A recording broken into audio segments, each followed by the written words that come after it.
সর্বোচ্চ মাছ মারছেন কত কেজি একদিনে? 100 কেজির মতো মাছ মারছি। 100 কেজি? তার মানে প্রায় 2.5 মণ। 2.5 মণ।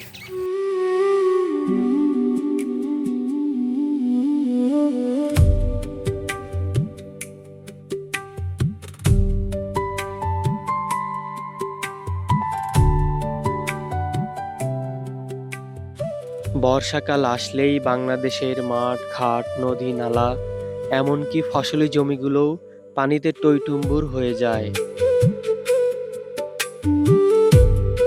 আর বর্ষার পানির সাথে সাথেই আসে বিভিন্ন ধরনের বাহারি মাছ। এই চারপাশে দেখলে বিলের মতো মনে হলেও এগুলো আসলে ফসলি জমি, যেখানে পানিতে টইটুম্বুর হয়ে আছে। তবে সবচেয়ে অবাক করার বিষয় হলো, এই ফসলি জমি থেকে কিছু মানুষ দিনে প্রায় 80 থেকে 100 কেজি মাছ ধরছে এবং তা বাজারে বিক্রিও করছে। কিন্তু কিভাবে?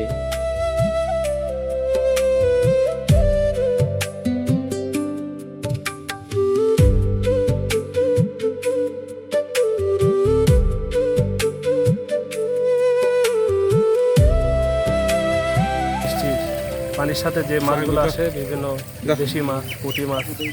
তারপরে এখানে কতদিন হলো মাছ মারতেছেন? এখানে প্রায় 3 মাস হয়ে যাচ্ছে মাছ মারতেছি ইনশাল্লাহ। 3 মাস? হুম।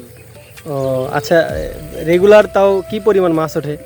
যখন এতে বৃষ্টি বাদল হয় ওই সময় আপনার মোটামুটি সারাদিনে প্রত্যেক দিনে 1 মণ 1.5 মণ এরকম মাছ ওঠে।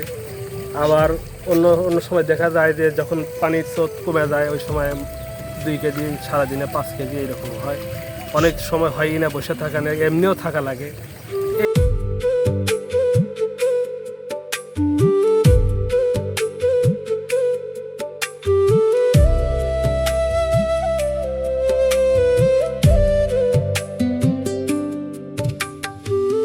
আট নয় কেজির মতো নিলাম, আরও দেখতেছেন এগুলো সব মানে মাছ কিনতেছে। সারাদিনে ভালোই বেচা কেনা হয় আর কি। আপনাদের যদি লাগে আপনারা আসবেন। এটা হচ্ছে চৌমোহনী করিতকুল, চৌমোহনী বাজার।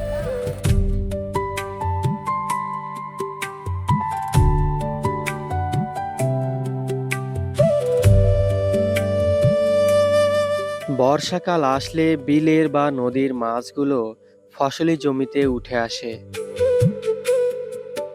যার কারণে এই সময় বিশাল বিশাল ফসলি মাঠগুলো মাছে ভরে যায়।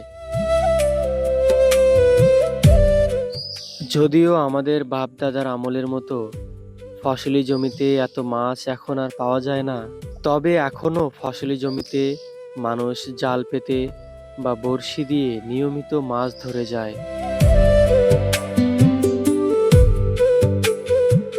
কিন্তু এখানে যাদের দেখছেন তাদের মাছ ধরাটা সম্পূর্ণ ব্যতিক্রম।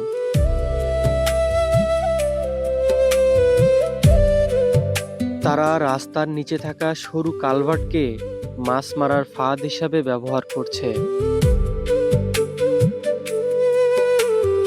বর্ষাকালে রাস্তার ওপাশের পানি যখন স্রোতের টানে এই পাশে এই কালভার্টের মাঝখান দিয়ে আসতে নেয়, তখন কালভার্টের মুখে একটা প্রায় 20 হাতের বেশি একটা লম্বা জালি বা নেট লাগিয়ে দেওয়া হয়।